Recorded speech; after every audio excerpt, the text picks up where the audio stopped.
Y'all, Kanye is a walking mental breakdown. And I'm not making excuses for him, but I'm just telling y'all what's going on. I grew up in a house with a parent who was diagnosed bipolar. Let me tell you how it worked, and let me tell you how we need to handle it. When someone who has bipolar disorder is not taking a medication, and I know he ain't taking his medication because when he did that interview with that sister and she asked him about mental health, the first thing he did was start rejecting labeling. He said, "Oh, they want you to think something wrong with me. They want to slap a label on you because I'm thinking outside the box." That was his rhetoric. And anytime they start rejecting labeling, that's basically them telling you, "I don't have a problem. The label is wrong. Therefore, I'm not taking medication because I have no issues." That's a part of the cycle. They'll get on their medication for a while, take the medication, they'll be doing okay, but sometimes they don't like how the medication makes them feel, or sometimes they're thinking they're doing so good that they don't need the medication, or they start rejecting labeling, and then regardless, they stop taking the medicine. When they are unmedicated, they will slide between the extremes of the mental wellness poles, which one extreme is mania or grandiosity, and then the other extreme is severe depression. And I'm not talking about depression like, sad, crying. I'm talking about depression to the point where they are considering unaliving themselves.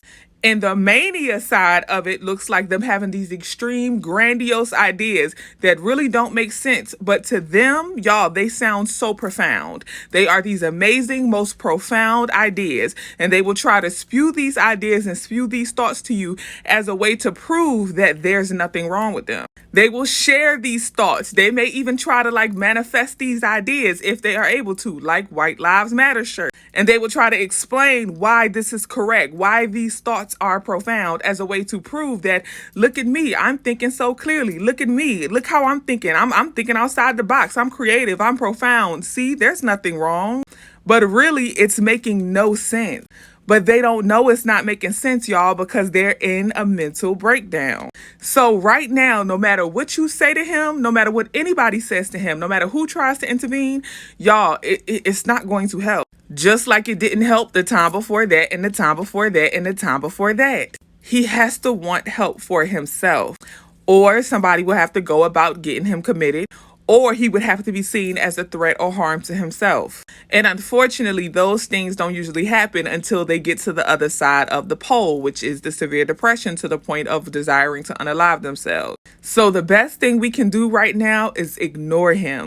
Ignore these grandiose ideas and actions and thoughts. And yes, that means that he's going to try to do more things and more things just to get our attention. But what he's trying to prove is that, look, see, I'm profound. I'm thinking clearly. And the only thing speaking out against him is going to do is make him keep on trying to prove himself. So he's going to keep talking. You gotta just act like it doesn't exist. It's sad, but y'all, to him, we don't have the answers.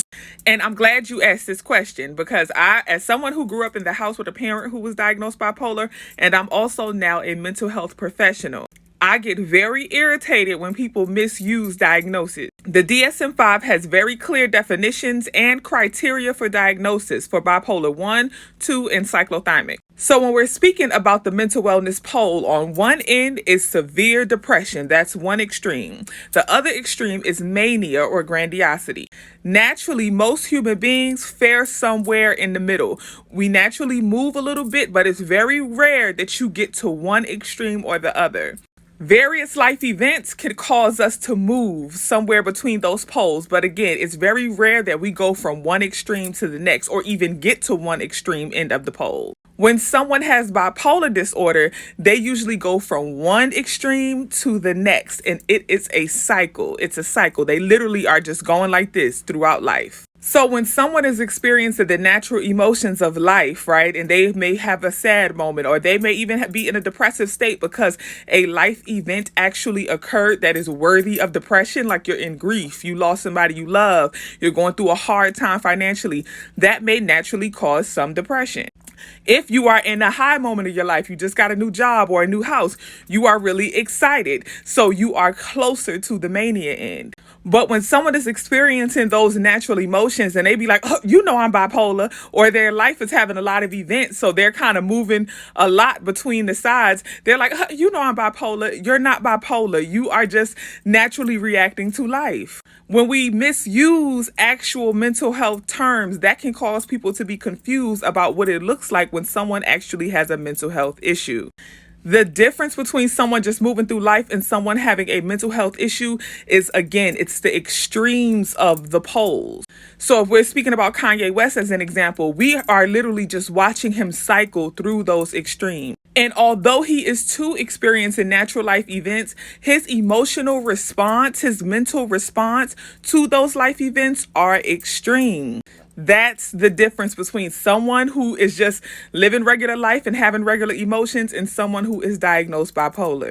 Their emotional and mental response is extreme. So when we see these big, grandiose, manic phase moments, it's an extreme. When you see someone in such a severe depressive state that they are talking about unaliving themselves, that is a form of an extreme. And again, it's about the cycle. So you see them doing this over and over and over. This is not the first time we've seen Kanye do something like this, and this will not be the last. So when you see someone whose emotional and mental response do not align or match the life event, they probably need help. Oh, this is very true. But the reason I think this is so true is because they have the ability to be so articulate. And they know how to explain these thoughts so well and sound so convincing. But the reason they can sound so convincing and sound so articulate is because they convince themselves first. I was in my group chat talking about it, and one of my homegirls was like, oh, well, I hope he doesn't really feel this way. I was like, oh, no, he really feels this way. Kanye really believes what he's saying. He really thinks this way. And he's articulated these thoughts to himself. He really feels how he says he feels. But what's going to happen is, as he moves back to the other side of the pole, he's going to become remorseful. We just saw him do this with the Kardashians. He went on a whole tirade, right? We just saw him blast them, out them, post messages. And then as he started to scale down, he apologized, took accountability, and changed his way of thinking. Regardless of where they are, they really believe it. They really believe it. They really feel how they say they feel. But what we have to understand about mental health issues is that they are not in control necessarily of these feelings. So I'm noticing a lot of people are saying like, this is planned and he knows what he's doing and it's all about the money, money, money, money, money. And this is promotion. I see a lot of people saying that, and your feelings are valid. Your thoughts are valid. This is planned and this is about promotion and it is about money. And he really does feel how he feels, which is why he can articulate these thoughts so well. I think what happens is when someone has a mental health issue, we have been told that you're going to see them walking down the street sounding very erratic and talking to themselves and, not making any sense at all. So when you see someone like him making sense and articulating himself, you're like, oh no, this is not a mental health issue. This is how he really feels. That is the mental health issue. The mental health issue is that this is how he really feels. And see, in the mania phase, people aren't as concerned with the mental health issue because, it's not about hurting or harming. But in the severe depression phase of it, when he's talking about hurting or harming himself or others, that's when people are like, oh, this is a mental health issue. That's when they get concerned. And that's what really makes me feel bad for people who struggle with bipolar disorder. It's that people don't take them serious until they go to the other side, until they get to the severe depression and they want to hurt or harm themselves. When someone you love or care about is in that mania phase and you already know what's going to come, you can try to get them committed. You can even try to take it to court and get them committed. But the first question they're going to ask is, are they a danger to themselves or society? And they don't become a danger until they get to severe depression side. And what you want to do is try to stop them before they even start to become a threat or a danger. But unfortunately, the system is not aligned that way. So it's like you got to watch the fall. So the hard part about giving examples is that it looks different for everyone. It really just depends on the person.